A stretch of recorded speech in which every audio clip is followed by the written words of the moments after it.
This is the Mop-Up. I'm David Feldman in New York City. Thank you for finding me. Reuters is now reporting last week four immigrants died in 4 days while being held in for-profit ICE detention centers run either by GEO Group or CoreCivic, making 2025 ICE's deadliest year, going all the way back to 2004 when the agency was established. So far, this month, 7 people have died in ICE custody, making December the deadliest month ever on record for ICE detention facilities. At least 32 ICE detainees have died in custody this year.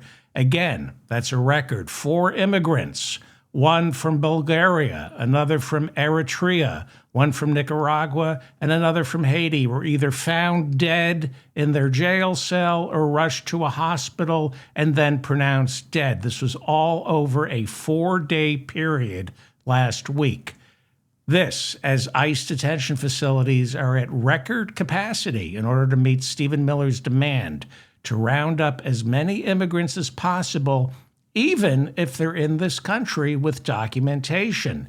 That is the official order coming from Stephen Miller, who was running border policy through the White House. He says if someone is not a citizen, remove them. Doesn't matter if they aren't wanted for any crime. Doesn't matter if they have 0 criminal record. Doesn't matter that they're doing their immigration check-ins. In fact, says Stephen Miller, grab them at their immigration check-in. Miller says arrest them while they're waiting to see an immigration judge or right after they went before an immigration judge. Gene Wilson Brutus was held inside the for-profit Delaney Hall Detention Facility in Newark, New Jersey. He died last week after being rushed to University Hospital. Delaney is run by the for-profit GEO Group, one of the largest donors last year to the Trump campaign. Delaney Hall in Newark holds 1,000 inmates. GEO Group is being paid $1 billion over a 15-year period to manage that facility. Hanan Adderley, who writes for NorthJersey.com, reporting that inmates inside that for-profit Delaney Hall detention facility, the inmates complain that it takes weeks to gain access to a doctor. An examination of records shows that during the past 60 days, that Delaney facility made at least 12 calls for an ambulance to take an inmate to the hospital. Congresswoman Monica McIver, who represents parts of Newark, and the mayor of Newark, Ross Baraka, were arrested by federal officials while they were attempting to conduct an on-site inspection of Delaney Hall back on May 9th. Mayor Baraka was released. He wasn't charged with any crime, but Congresswoman McIver was indicted, charged with assaulting an ICE agent who required no medical attention. She literally touched him, and that's assault. She was shoved into him. That trial is scheduled for early next year. Her indictment was brought forth by interim acting U.S. attorney for the state of New Jersey, a former strip mall lawyer, and Donald Trump's former defense counsel, Alina Habba, who lost the E. Jean Carroll and New York civil fraud trials, which resulted, pending appeals, Donald Trump being ordered to fork over more than $600 million in fines and restitutions. Yes, he only hires the best. Announcing the indictment, Alina Habba said nobody is above the law, and I do have to give her credit because she didn't laugh. She said it with a straight face slathered in even too much night makeup for a Miss Romania beauty pageant. They wear a lot of makeup in the Trump White House, including the women. Habba was ordered to leave the office of U.S. Attorney for the state of New Jersey after a panel of judges ruled she was never confirmed by the Senate and she's too unqualified to stay on as acting interim attorney. So let's be clear here. The reason Alina Habba was told to leave is because a panel of judges ruled she's stupid. See, a president can nominate a U.S. attorney, and pending confirmation by the Senate, that attorney is allowed to serve at that post for exactly 120 days. But when the 120 days is up and the nominee still hasn't been confirmed by the Senate, it is up to a panel of judges from the district that nominee has been appointed to serve. That panel of judges gets to decide whether this nominee stays or has to be replaced. So after Alina Habba's 120 days are up, the judges said, "Are you kidding me?" She didn't leave. She just kept appealing, and the judges kept saying, "No, you're stupid." And they said, "If you think you're up to the job, then go before the Senate and give us a laugh by trying to get confirmed." No, she just kept appealing because she knew the Senate Judiciary hearings would be hysterical. They would make David Feldman very happy. So she said no.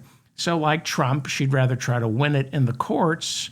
She lost it. The judges said to Alina Habba, "How many times do we have to tell you you're stupid? You can't be interim acting attorney for the state of New Jersey. You're fired. You're fired." Eventually, Alina Habba got the message earlier this month, and she announced from the White House, on second thought, I quit. You can't quit a job that you were fired from. 56-year-old Nenko Gantchev from Bulgaria was found dead in the North Lake Detention Center in Baldwin, Michigan. Gantchev was rounded up on September 23rd during Operation Midway Blitz in Chicago. That's being run by Commander Greg Bovino, who a federal Illinois judge recently accused of lying to her repeatedly under oath. Bovino has also given interviews saying arrests are made often based on the color of a suspect's skin. Gantchev, who died in that Michigan for-profit ICE detention facility run by GEO Group, became a lawful permanent resident 20 years ago and owned a trucking company. ICE, working under the command of Greg Bovino, did I mention a judge recently accused Bovino of lying to her under oath? Well, ICE grabbed Gantchev, accusing him of being a criminal. But ABC 7 Chicago, WGN-TV Chicago, and the Chicago Sun-Times all report that he had some arrests, but they were back in 2008, and those arrests didn't result in any convictions. They were just arrests. Being arrested doesn't make you a criminal. Gantchev died inside the North Lake Processing Center in Baldwin, Michigan on December 15th, 2025. There are reports from his fellow detainees that he repeatedly called out for medical attention, which they said was denied to him. Before his death, the facility was known for its failure to provide heating during Michigan's cruel winters. The facility was known for its lack of hygiene, inadequate food, and zero medical attention. It is run by America's largest for-profit prison corporation, GEO Group, whose CEO is J. David Donahue. And according to AFL-CIO Paywatch, they keep track of what CEOs are paid, Donahue, who became CEO of the GEO Group in January of this year, he has a base salary of $1 million each year. But he should expect, with bonuses baked into his contract, $3 million in total for fiscal year 2025. The CEO of GEO Group, okay, J. David Donahue, made $3 million this year, and this is his first year as CEO. According to SEC filings, GEO Group attributes nearly 40% of its annual revenue to contracts from ICE. He gets $3 million a year. 40% of that comes out of your taxes. And those numbers will increase dramatically next year. He's going to get more, and GEO Group is going to be getting way more than just 40% of its revenue from ICE, especially since ICE is now authorized to spend, thanks to the one big beautiful bill, $45 billion on expanding the number of detainees to more than 100,000. We will have 100,000 inmates. 90% of all those detainees will be held either by CoreCivic or GEO Group. It's a windfall. It's a windfall for GEO Group and CoreCivic, two of the largest contributors to Donald Trump's presidential campaign last year. 39-year-old Devlin Rodriguez of Nicaragua was being held inside the Adams Detention Center in Mississippi. He was taken to a local hospital this month and pronounced dead. The Adams Detention Center in Mississippi is run by the second largest for-profit prison corporation, CoreCivic, also enormous contributors to the Trump campaign. Nearly 40% of CoreCivic's total revenue for this year comes from ICE contracts. The CEO of CoreCivic is Damon T. Heininger. I wonder what he makes. Oh, I have the number. He made $7,471,923 in 2025. It's almost $7.5 million to run CoreCivic. Before Election Day, November 5th, 2024, stock in CoreCivic sold for $13 a share. A week after Trump won, it nearly doubled, trading at close to $24 a share. GEO Group sold for $15 a share right before Election Day. On January 19th, 2025, the day before Trump was sworn in, shares of GEO Group traded at more than $35 a share. That is more than a 100% increase. Open Secrets reports that GEO Group donated nearly $4 million to the Republican Party last year, with most of it going towards Trump super PACs. Open Secrets and Crew report that CoreCivic donated close to $800,000 last year to help get Trump elected. Oh, look, I have for you an article from ProPublica. Are you donating to ProPublica, one of the greatest investigative journalism outlets in the world? I have an article from ProPublica. I found it back on March 19th, 2025. It's written by Mackenzie Funk. Headline: an ICE contractor is worth billions. It's still fighting to pay detainees as little as $1 a day to work. Well, you know the loophole in the 13th Amendment, right? Slavery was outlawed unless you work inside a prison. If you own a prison, you can make the inmates work for food. This is from ProPublica. I wonder who the ICE contractor worth billions is fighting to pay. Who's trying to pay detainees as little as $1 a day? Let's see. Let's go big here and find out. It's GEO Group. This is GEO Group. Our friends from GEO Group, whose stock, I'm reading from Mackenzie Funk's article from ProPublica, March 19th, 2025. GEO Group, whose stock is valued at $4 billion, says that state's minimum wage laws don't apply. This is about Washington State. Says Washington State's minimum wage laws don't apply to the cleaning services that it's asked detained migrants to perform at facilities where they're kept. So GEO Group wants to pay detainees $1 a day to do janitorial services, and the state of Washington says, no, you have to pay them minimum wage. Let me read more. This is from Mackenzie Funk. But despite its soaring fortunes, the $4 billion company continues to resist having to pay detainees more than $1 a day for cleaning facilities where the government has forced them to live. At the 1,575-bed detention center GEO Group runs for ICE in Tacoma, Washington, detainees once prepared meals, washed laundry, and scrubbed toilets, doing jobs that would otherwise require 85 full-time employees. That's what the company estimated. But the state's minimum wage back then, this was a couple of years ago, was $11 an hour. It's now $16.66. In 2017, the state of Washington sued GEO Group to enforce their minimum wage.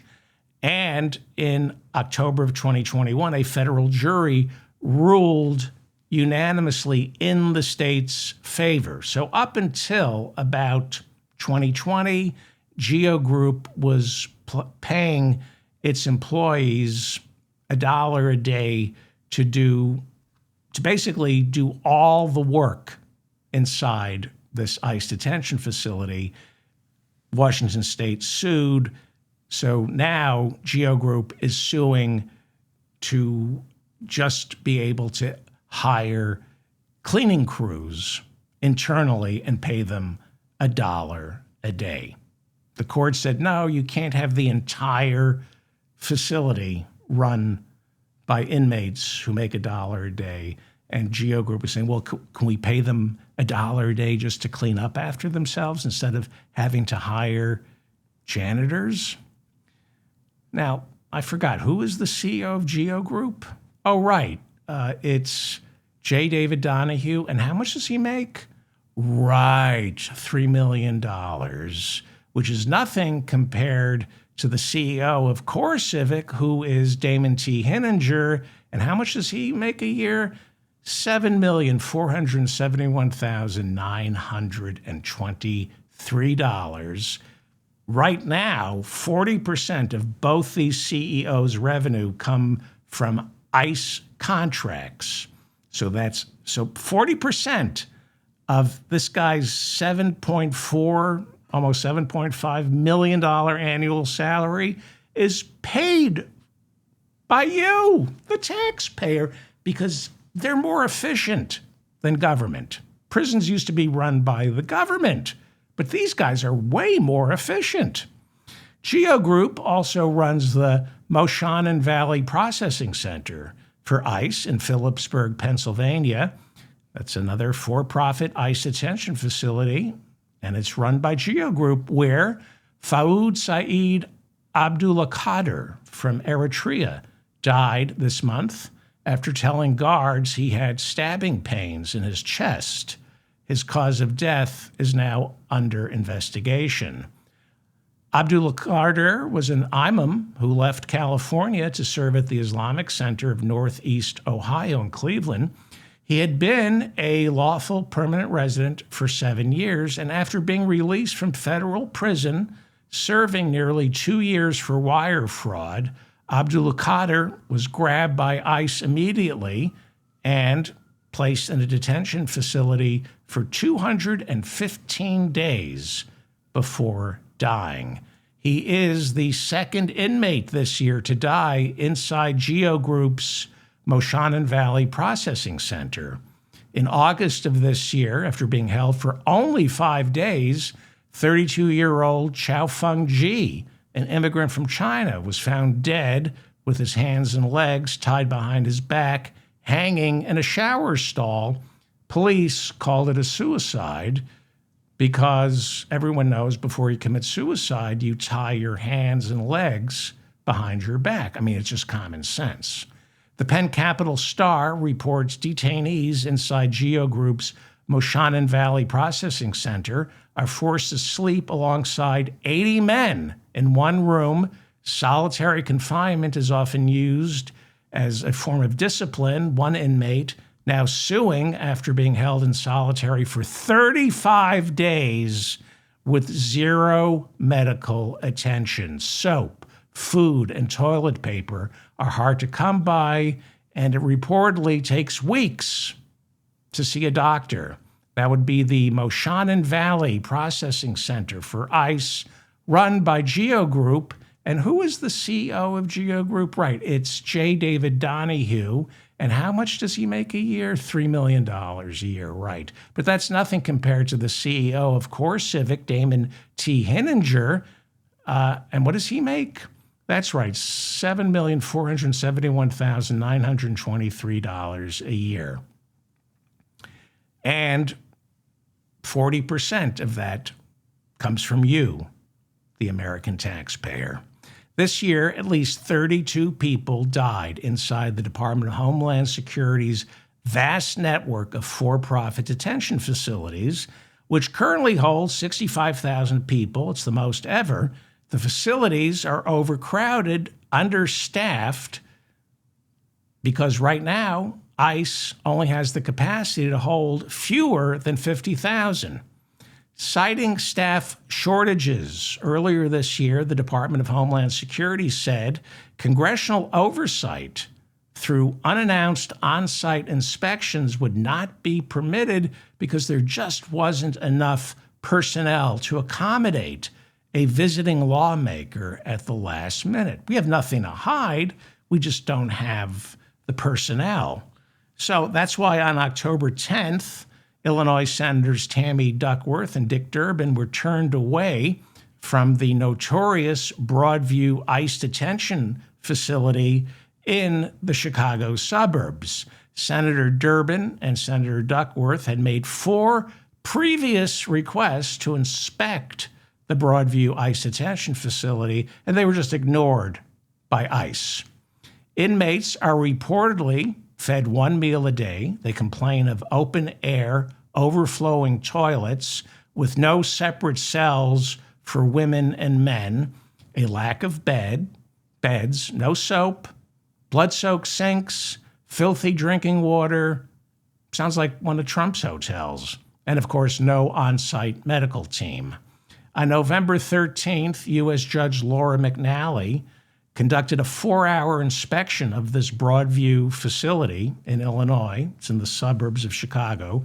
She concluded the facility, run by ICE, this is not for-profit. GEO Group, CoreCivic has nothing to do with this. She ruled conditions were in direct violation of the Constitution, which forbids cruel and unusual punishment. Well, I don't know how unusual it is. It's certainly cruel. Her tour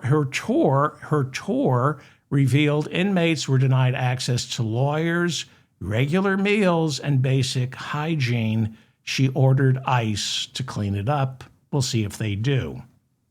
On December 17th, 2025, U.S. District Judge Gia Cobb ordered the Department of Homeland Security to permit unannounced on-site inspections by United States members of Congress inside whatever ICE holding facility they choose to inspect.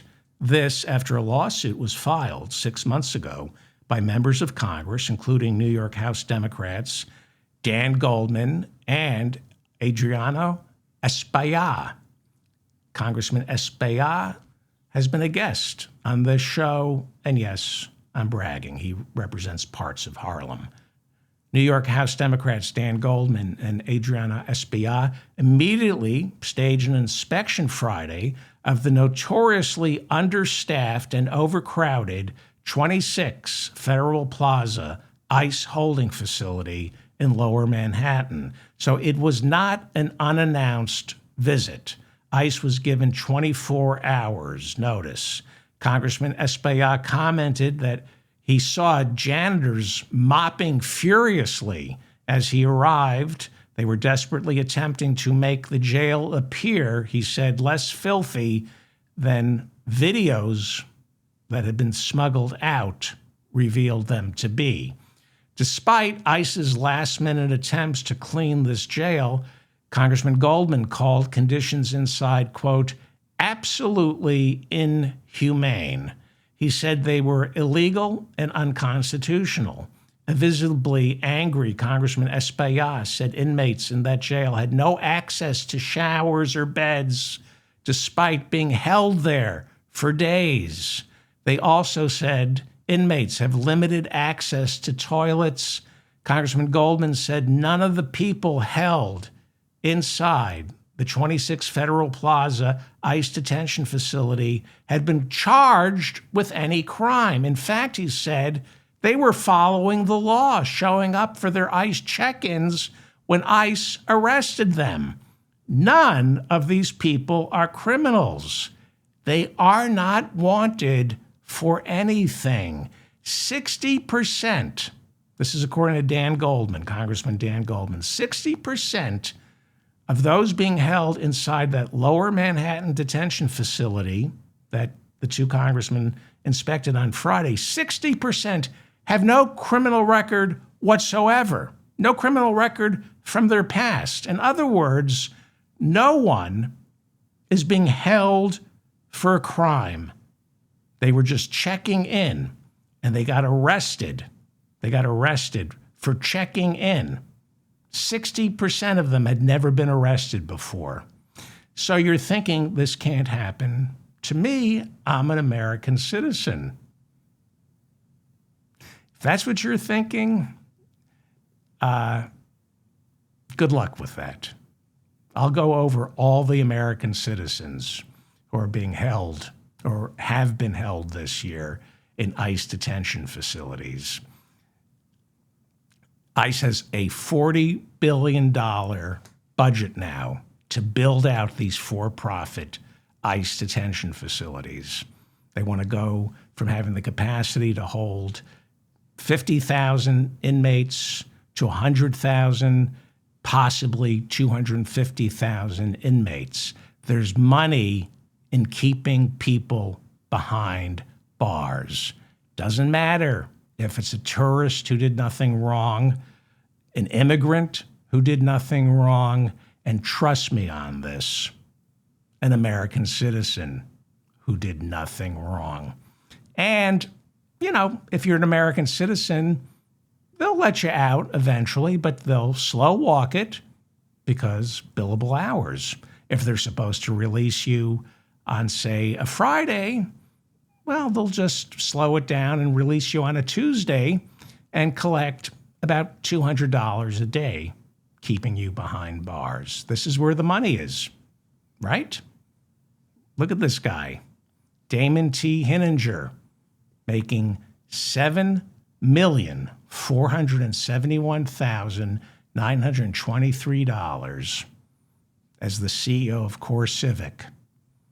40% of that salary is paid for by American taxpayers. I'm David Feldman, reminding you to stay strong and protect the weak. Thank you so much for listening. Please share this episode. Please like it so I remain in your feed. Subscribe to this channel and my newsletter. Thank you.